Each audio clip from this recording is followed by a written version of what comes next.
Perkenalkan, nama saya Nunung Hernawati SAG, guru PAI di SDN Kasturi 1, Kecamatan Cikijing, Kabupaten Majalengka, sekaligus mahasiswi PPG dalam jabatan tahun 2022 angkatan pertama di LPTK IAIN Syekh Nurjati Cirebon.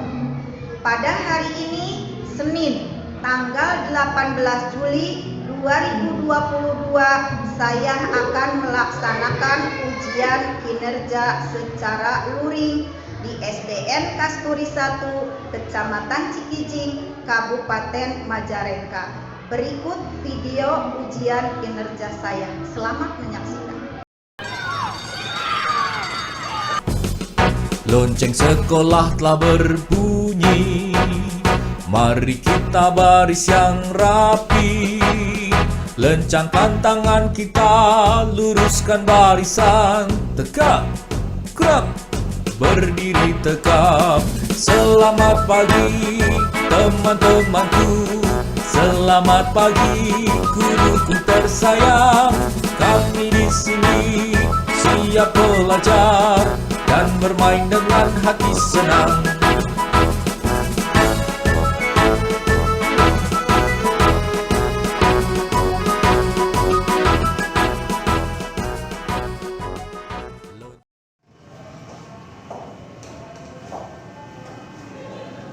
Assalamualaikum warahmatullahi wabarakatuh. Waalaikumsalam warahmatullahi wabarakatuh. Selamat pagi anak-anak, ibu yang hebat, yang soleh dan soleha. Apa kabarnya hari ini? Alhamdulillah, luar biasa. Allah Akbar. Alhamdulillah. Mudah-mudahan kita selalu diberi kesehatan oleh Allah Subhanahu wa Ta'ala supaya kalian bisa mengikuti pelajaran dengan baik. Baiklah, ibu cek kehadiran dulu ya.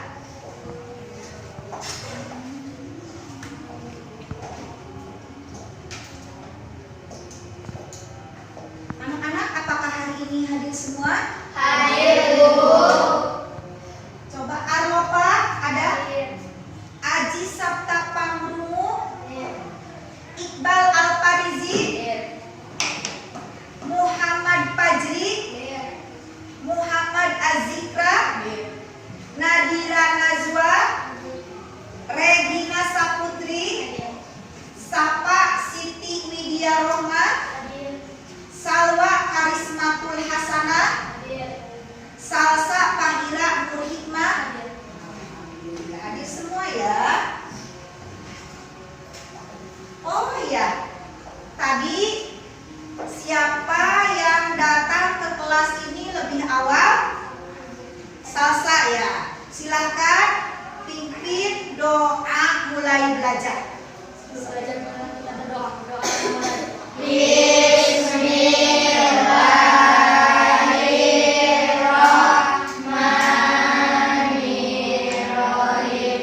Rabbi zidna ilman nafi'an warzuqna fahman wasi'an birahmatika ya arhamar rahimin. Amin. Assalamualaikum warahmatullahi wabarakatuh. Waalaikumsalam warahmatullahi wabarakatuh. Anak-anakku sekalian, seperti biasa, setelah berdoa kita menyanyikan salah satu lagu wajib nasional. Kenapa kita harus menyanyikan lagu wajib nasional? Yaitu untuk menumbuhkan rasa persatuan dan kesatuan kita sebagai NKRI. Apa itu NKRI? Negara Kesatuan Republik Indonesia. Dan untuk mengenang jasa-jasa para pahlawan. Silakan berdiri.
Al-Kafirun dengan benar. Yang keempat, mendemonstrasikan hafalan surat Al-Kafirun dengan tartil secara mandiri.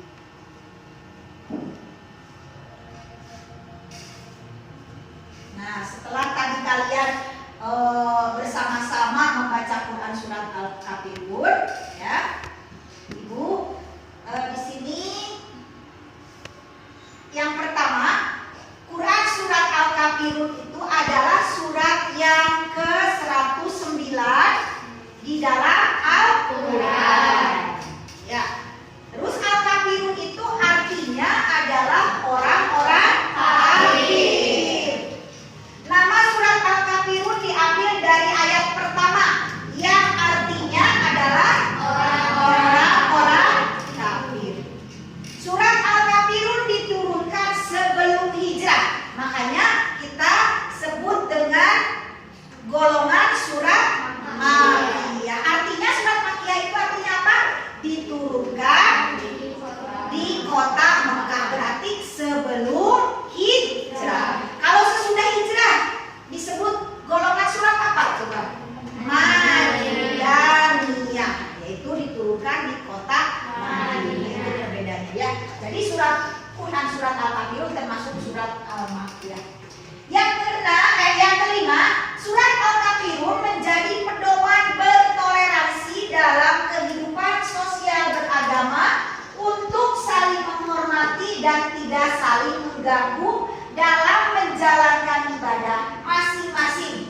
Surat Al-Kafirun menjamin kebebasan berbeda agama sebagai implementasi Islam sebagai agama rahmatan lil alamin.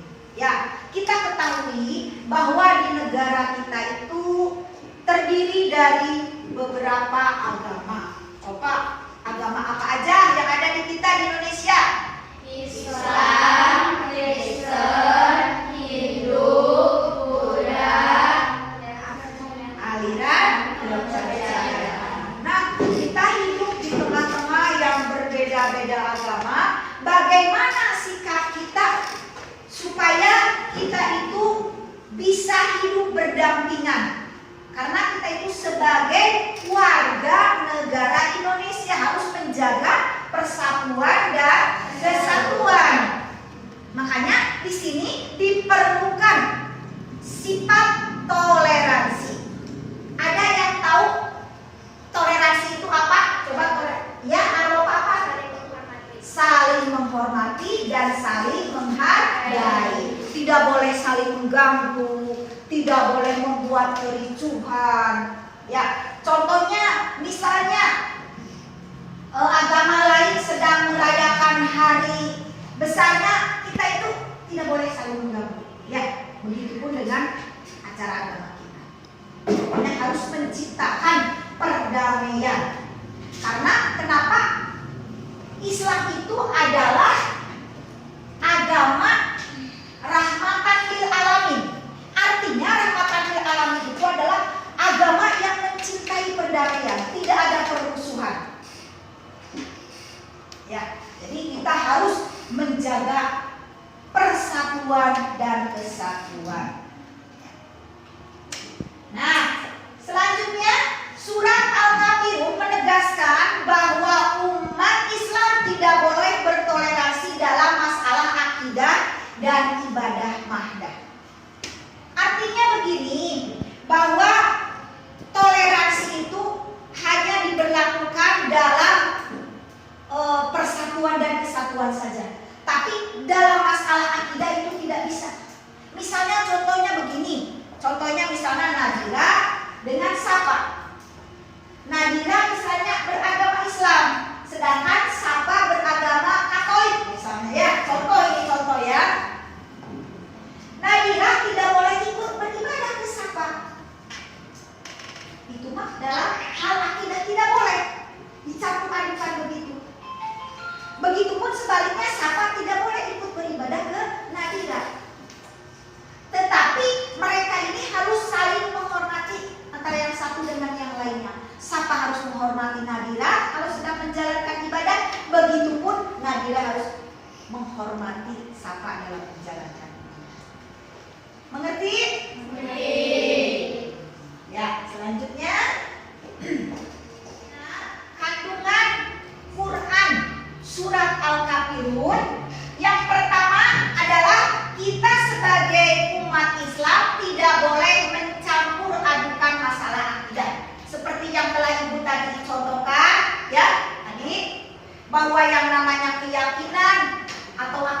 tidak boleh dicampurkan. Kalau sudah Islam, Islam, tidak boleh ikut ke Kristen misalnya. Itu yang telah Ibu contohkan tadi ya. Terus yang kedua, kebebasan menjalankan ibadah sesuai dengan keyakinannya masing-masing. Jadi kita bebas menjalankan ibadah, tidak boleh saling mengganggu, tidak boleh membuat kericuhan. Ya. Terus yang ketiga, toleransi hanya digunakan dalam bidang sosial kemasyarakatan atau hubungan antara umat manusia.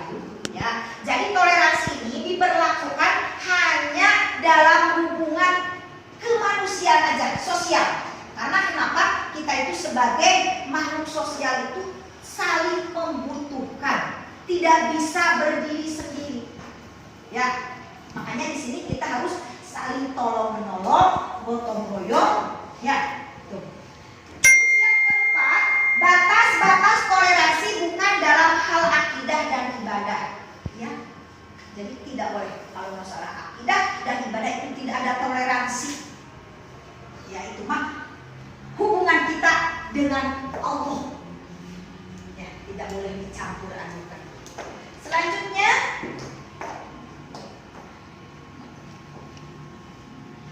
mengamalkan kandungan Quran surat Al-Kafirun.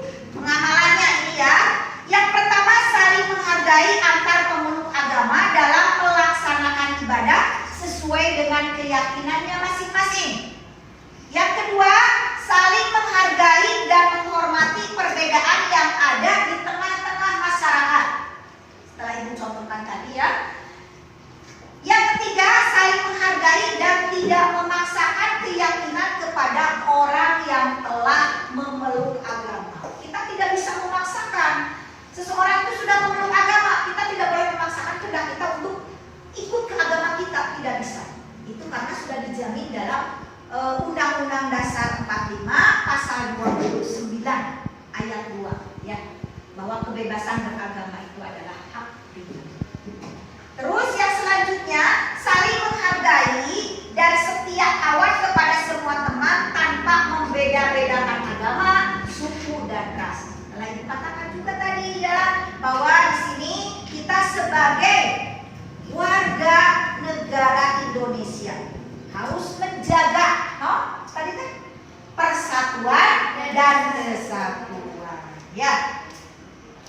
Terus selanjutnya, saling berbagi dan tolong menolong dalam kegiatan sosial antar pemeluk agama. Ingat, dalam kegiatan sosialnya aja. Ya, dalam kegiatan sosial. Selanjutnya, saling menghargai dan memberi maaf atas kesalahan orang lain. Itu diajarkan dalam agama kita, agama Islamnya, bahwa orang yang memaafkan itu pahalanya lebih besar. Ya.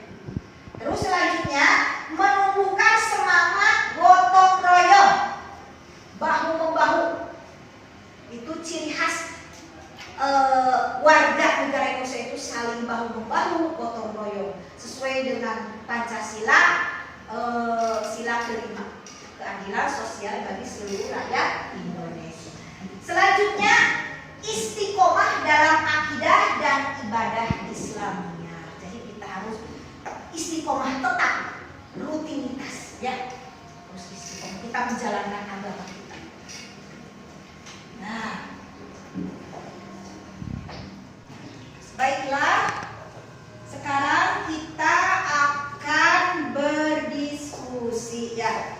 Setelah Ibu siapkan pertanyaannya, setelah kalian menyimak dan memahami materi yang telah disampaikan dari Ibu tadi, buatlah kelompok diskusi seperti yang telah Ibu tadi bagi ya, terdiri dari 3 kelompok, kelompok 1, kelompok 2, dan kelompok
pertanyaannya, apa makna yang terkandung dalam ayat kelima surat Al-Kafirun?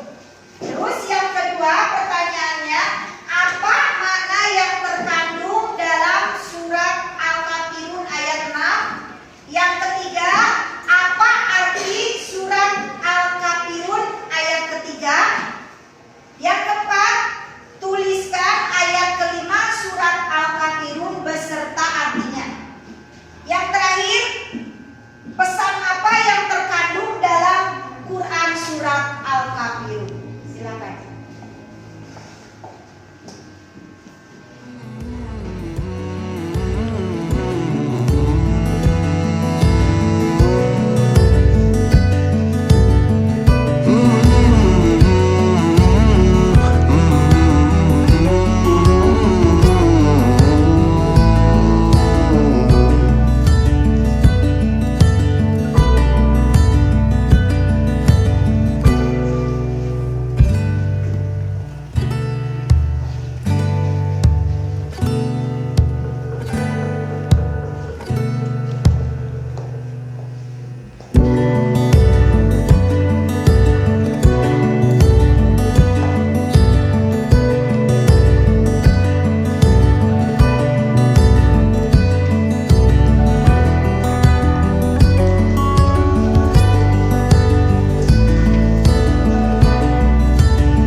Udah selesai? Silakan Salsa ke depan untuk pertanyaan nomor 1 dijawab.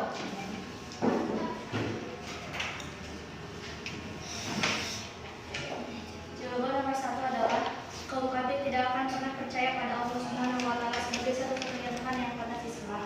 Ayat ini ditujukan kepada Nabi Muhammad SAW atas penyampaian dari sifat atau tabiat kaum kafir yang sebenarnya. Bagaimana, setuju? Setuju. Hebat. Nomor 2, Sapa.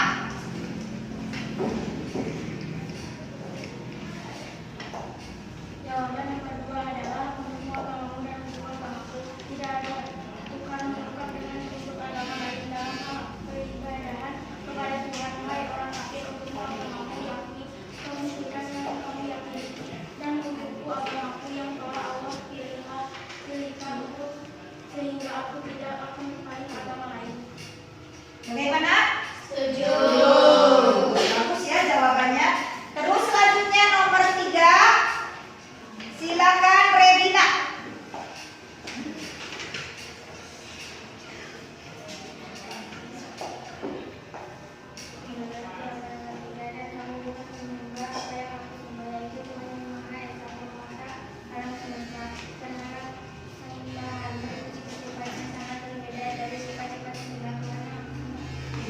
Bagus ya.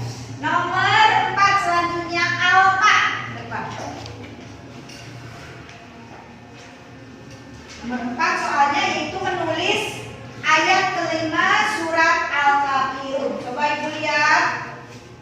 Wala antum abidun nama abud. Silakan artinya baca. Dan kamu tidak pernah pula menjadi penyembah apa yang aku sembah. Bagaimana? Betul? Setuju. Alhamdulillah. Nomor selanjutnya, nomor terakhir nomor 5. Ya, Arul. Pesan yang terkandung dalam surat Al-Kafirun adalah kita dilarang mencampur-adukan tata cara ibadah kita dengan tata cara ibadah orang-orang kafir. Karena bagi kita adalah agama kita dan bagi mereka adalah agama mereka. Iya, bagus ya. Jadi jawaban dari teman-teman kalian itu sudah cukup bagus ya. Kita setuju ya.